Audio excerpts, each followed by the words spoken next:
When one is horrible, it means that there is nothing that is objectively good and progressive that will come out of such individual. If you have been convicted of an offense before and you have been pardoned, and anybody is trying to bring that up against you and calling you a convict, you have the power to sue that person for defamation.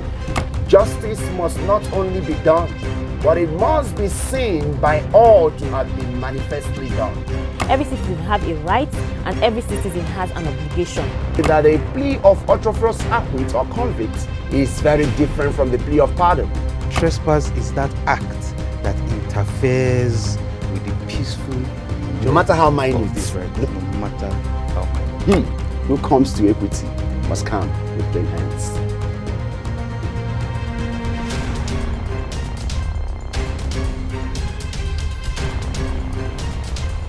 Hello, beautiful viewers out there. You are welcome to another fresh episode of the program, Justifying Nigeria on ACNN television, reaching you from Abuja. On today's episode, our subject of focus will be the legal concept of parties, part 2. My name is Anozechinom, so your anchor. In our last episode, we x-rayed and examined what parties are all about. We also talked about different types of parties. But the fundamental fact still remains that the legal concept of parties cannot be exhausted in one day. This is because there are crucial issues one needs to know about parties, which may or may not determine the validity of a suit. What are those important issues or factors? Who is qualified to be a party or be made a party to a lawsuit? What is the consequence of not having the proper parties before the court? With me in the studio to discuss this and more is Barrister Richard Ebie. Barrister Richard Ebie is a law graduate of Nnamdi Azikiwe University, Awka, Anambra State. He's a senior counsel and principal partner of E.M. Richard & Co. here in Abuja, and also a member of Unity Bar, Abuja. You are welcome to the program, sir. Thank you. Thank you very much. Last week we talked about parties, but because it's a broad subject that we really don't have to exhaust it, and we are looking at it today.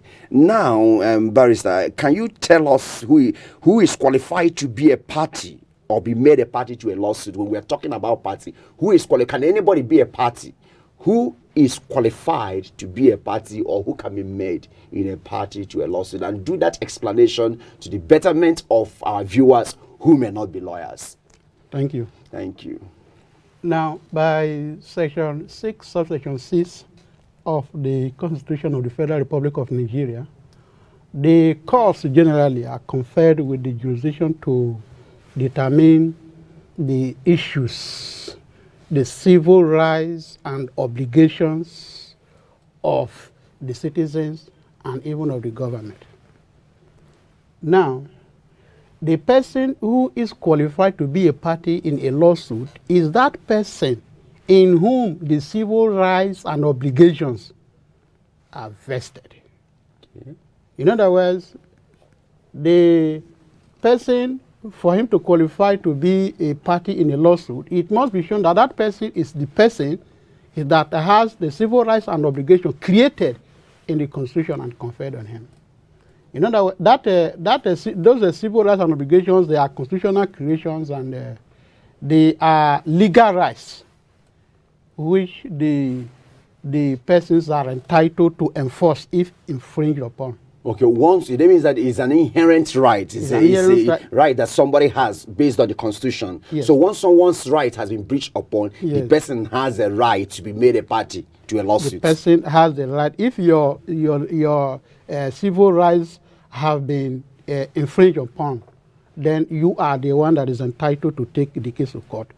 And the person against whom you are entitled to take the legal action against is the person who is responsible for infringing those your legal rights that the Constitution has conferred on you, or that any act of the National Assembly or any civil law has conferred on you. Thank you very much, Barrister. Now, what are the factors the court considers before joining a party to a lawsuit? Because I know there must be some criteria that the court will consider. They don't just make somebody a party. What are those criteria? What are those factors that the court will consider? Well, the court cannot make everybody a party to a case. That is obvious. Now, before you file your action in court as a plaintiff, the person who brings the action in court is called a plaintiff. I was about to ask you that. That's once you now bring, for example, I sue you, I'm now the plaintiff. Yes. So what are you now? What is the name you that is coming? What are you being called? The person being sued. Yes, being sued. The person being sued is a defendant. Defendant. So that In the our civil viewers will understand that. All right. Generally. Generally. Now, the person bringing that lawsuit, Who is a plaintiff who now? is the plaintiff, is at liberty, first and foremost, to choose the defendants. Okay. In other words, he is the person whose right has been infringed, whose legal rights has been violated. He is the person that knows the persons who violated his legal rights.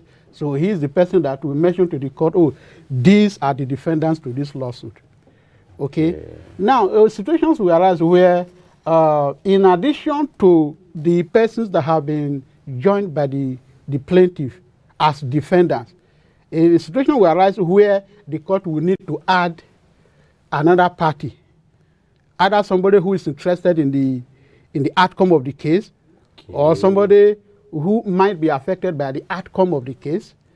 And either the person is the one applying to be joined himself, or the court is the one suo motu deciding that this person should be joined. Okay, the court on their own can also bring parties on themselves. The court on his own, based on the facts available before him, the judge can suo motu decide that it is necessary to join a particular party who has not already been made a party to the case. And that is because the presence of the party is necessary in the case.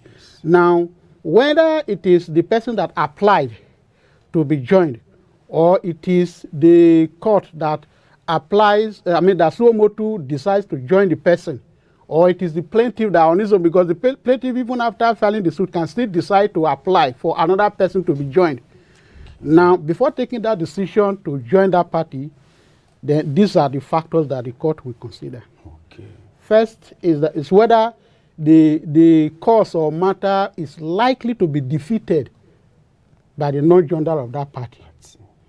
Second is whether it is possible for the cause of action as set up by the plaintiff to be decided, to be adjudicated upon by the court without the joiner of that party. The third one is whether that party is a person who ought to have been joined as a defendant in the first place. Maybe erroneously or deliberately it was left out by the plaintiff. Now, if the person qualifies as that person who ought to have been joined as a defendant in the first place, the court will also consider that factor. And if it qualifies, it can be joined. And then lastly, is whether the presence of the party, whether the party seeking to be joined or the party sought to be joined, is a person whose presence is necessary for the effective and complete determination of all the issues in the case. Thank you very much. Yeah. Now, when we are talking about proper parties, like you likely stated, they are in court.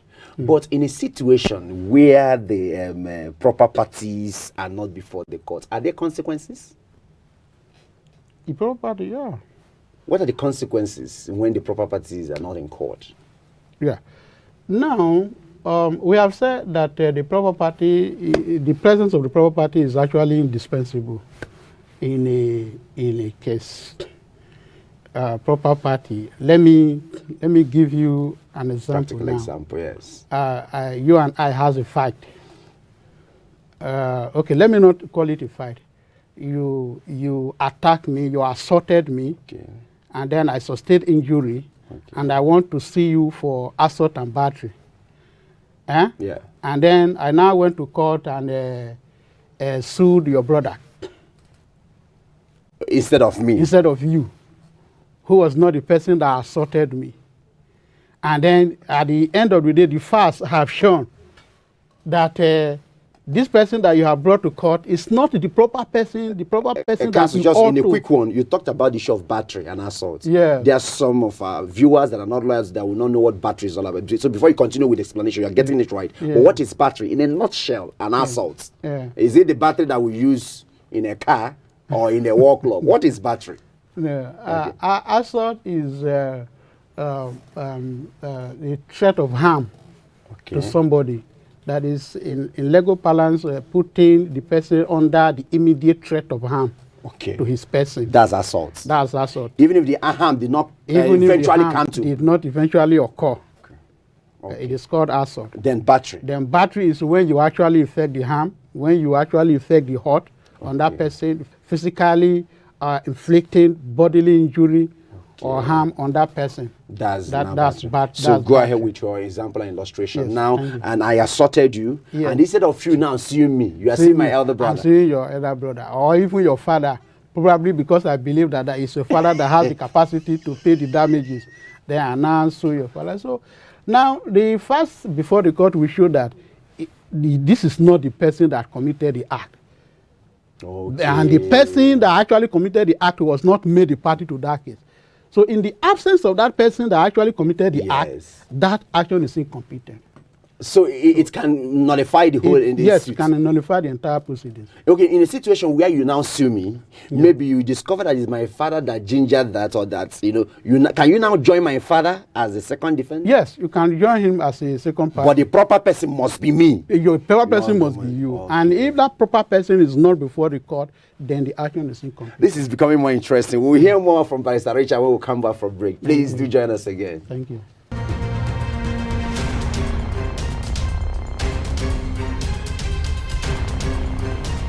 Hi, you are welcome to the speaker on ACNN Television, reaching you from Abuja. On today's episode, we are going to be looking at a statement that says, better Nigeria or a worse Nigeria. My name is Anozechi Nomsu. When the word better is used as an adjective, it means that there is something more desirable, satisfactory, or effective. When one decides to use it as an adverb, it means that the fact in issue is more excellent. Take it further to use it as a noun. It showcases superiority than another. In all this, it is universally and objectively believed that the word better is a positive and progressive word that is expected to be seen in the life of an individual or a nation, especially when those involved decides to move forward in a right direction. On the other hand, the word worst is usually attributed to negative, unpleasant, sordid, and morbid, which all creatures must endeavor to avoid. It is therefore expected of Nigeria to be better in all ramifications, especially with the huge of natural resources Nigeria is blessed with. But with the current state of events happening in Nigeria, I am persuaded to ask you, yes, you watching, on whether we are living in a better Nigeria or worse Nigeria. We live in a Nigeria today where oppression and suppression are increasing on a daily basis.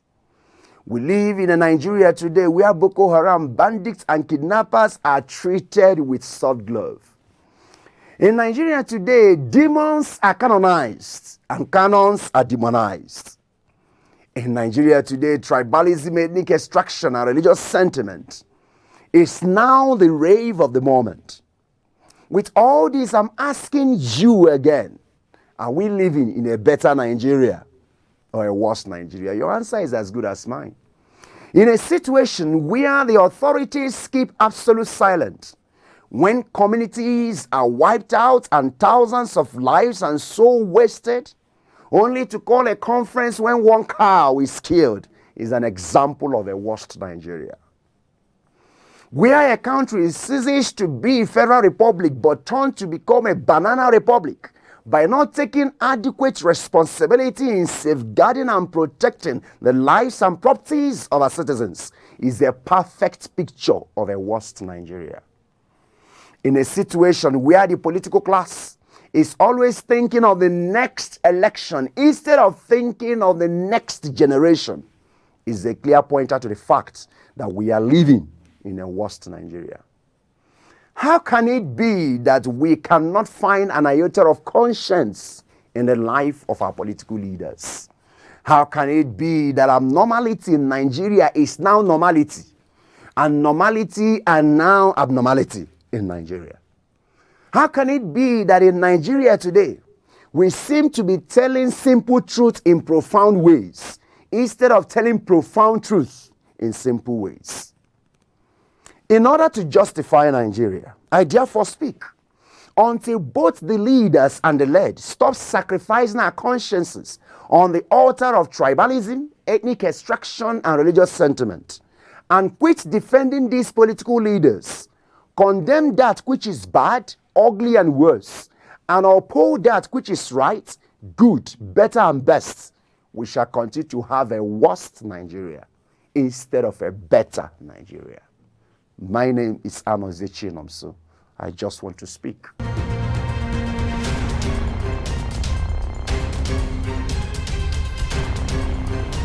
Hello, thank you for staying tuned. We are still here with Barrister Richard Ebie. Barrister Richard Ebie, we are back for you. Thank you. Before we went for break, you gave an illustration of the issue of the consequences when proper party is not joining the suits. And that was well understood. But now the question is, what is the effect of non-joinder or misjoinder of a party on the competence of an action? Now, there are two ambits to this question. First of all, what is non-joinder? And of course, what is misjoinder? Okay. Before we now talked about that. The consequences. Yes, exactly, yes. Let's talk about that. What is non-joinder? Non-joinder is a legal term. I mean, you know, these are not very common English language. Yes, you know, you people that are lawyers English now, you know how you do it it's to intimidate different us. from the ordinary usage. Yes. Now, non-joinder is the failure of a party who ought to be joined in a case.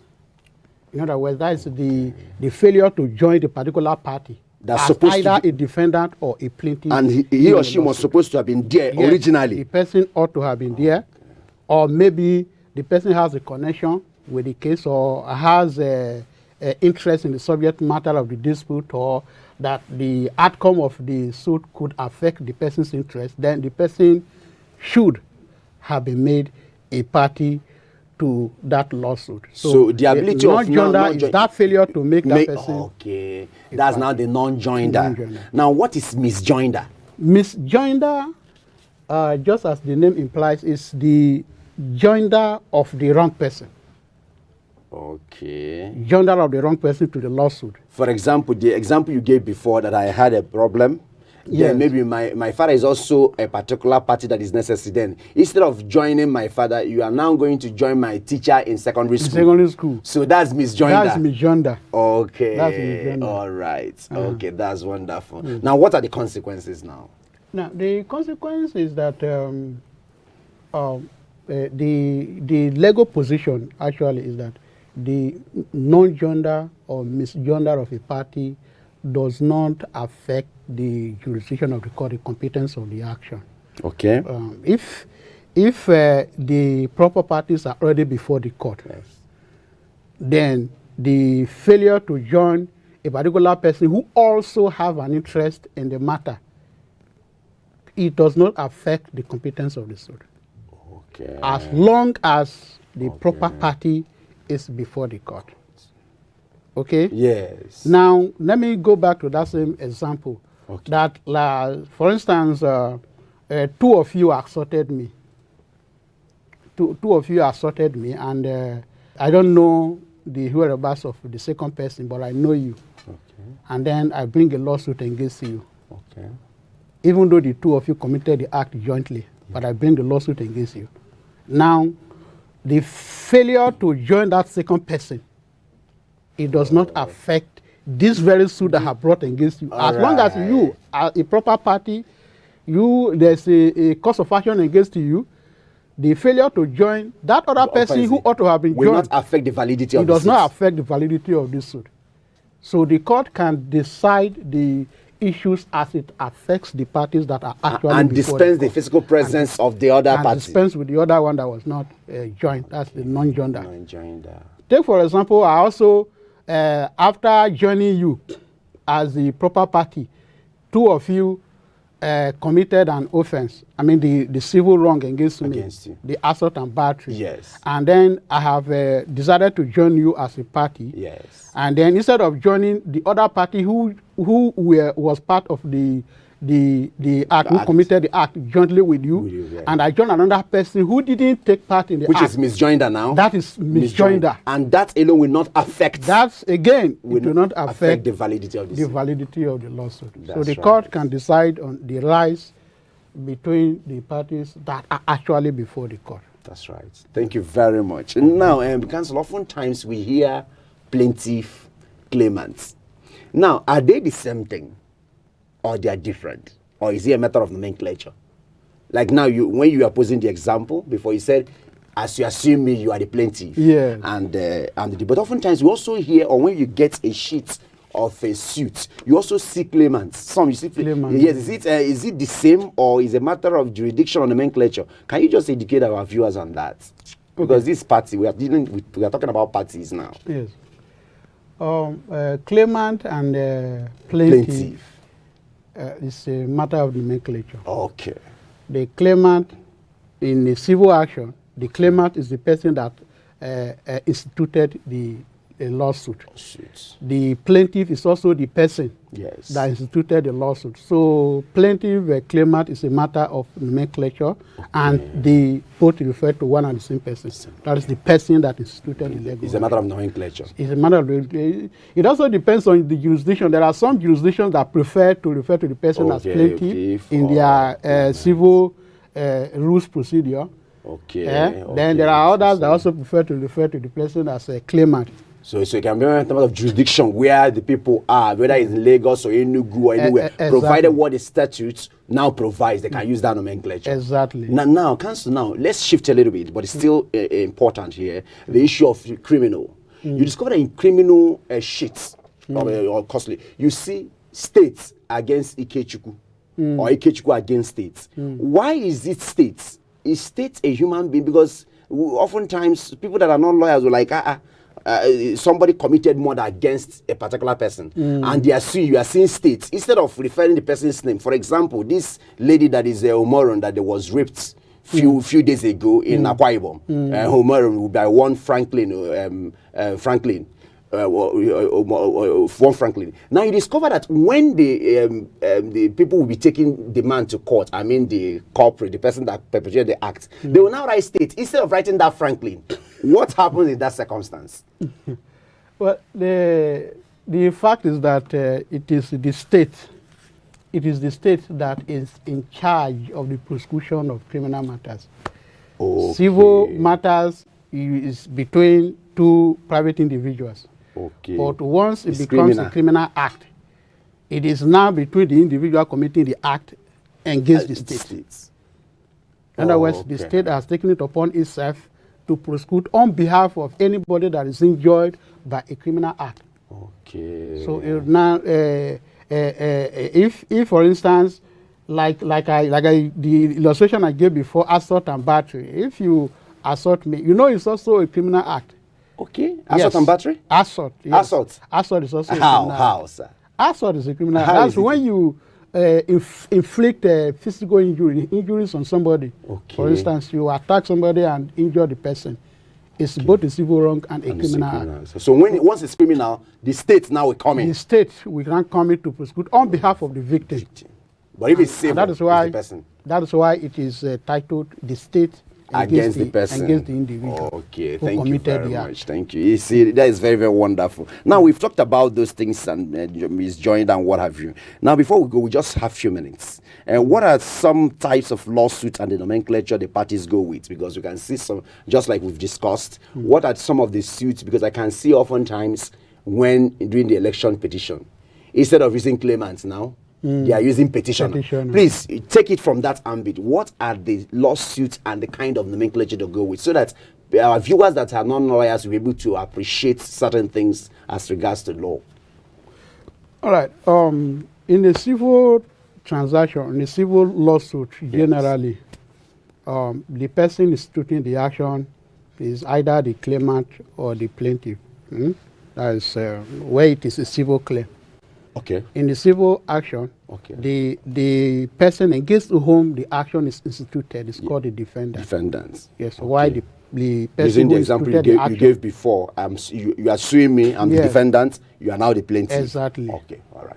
And then in an election petition, Okay. the person that instituted the election petition is the petitioner, Okay. while the other party is the respondent. Maybe we vied election and I was declared winner. Yes. And you are not comfortable with that. With You the are seeking for outcome. it. So you now taking me to court, you are now the petitioner. Petitioner. Myself, what am You I are going the to be? respondent. No more defendant now. No, not defendant. Okay. Not defendant. All right. Similarly, Uh-huh. in matrimonial causes, Okay. petition for dissolution of marriage, Marriage or seeking redress in marriage, anything concerning marriage. Yes. Yes. The person that instituted the action is It's also called, it's also petitioner. called the petitioner. Myself against. While the person against whom it is instituted Is is called the respondent.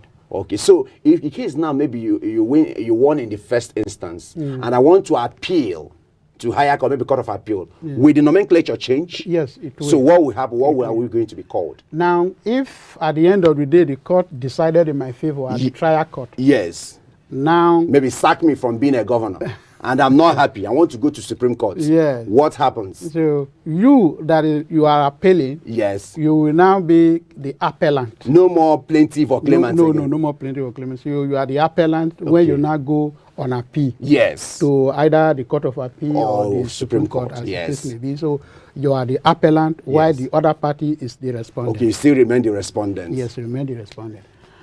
And there is also a situation where somebody will be an interested party in a case. Yes. Interested in the sense that you were not part of the case. You were not one of the parties on record. Record. Okay? Yes. Now, the outcome of the case has affected your personal or proprietary interest. And then you want to appeal. Okay. So you appeal, you file the appeal as an interested party.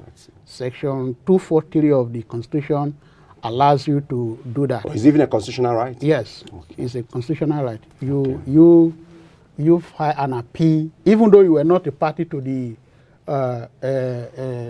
case at the trial. Then on appeal, you can apply to appeal against the judgment that was delivered at the trial court. Thank you very much, Barrister Richard David. We want to appreciate you for coming. Indeed, you have really done not only justice, but you have justified the topic at hand. Thank you so very much. I pray when next we call you, oblige us to come. Thank you. I will. Thank you very much. We've heard it from him. There is no doubt that parties are very important in a lawsuit. In fact, I dare say that without parties, there is no case at all. This is why the knowledge of parties to a lawsuit must be well understood by every citizen of Nigeria. Suffice it to say here, for the purpose of clarity, that parties varies and their name changes, especially when the course of action transcends from the one lower court to a higher court. Always remember that instituting a matter with a wrong party to a wrong court may be fatal to the entire suit. It is therefore advised that people that are involved in any lawsuit, especially lawyers that are conducting the matter, must conduct themselves with due diligence in order to ensure that the proper thing is done. For he who comes to equity must come and do equity. This is where we draw the curtain on today's episode of Justify Nigeria.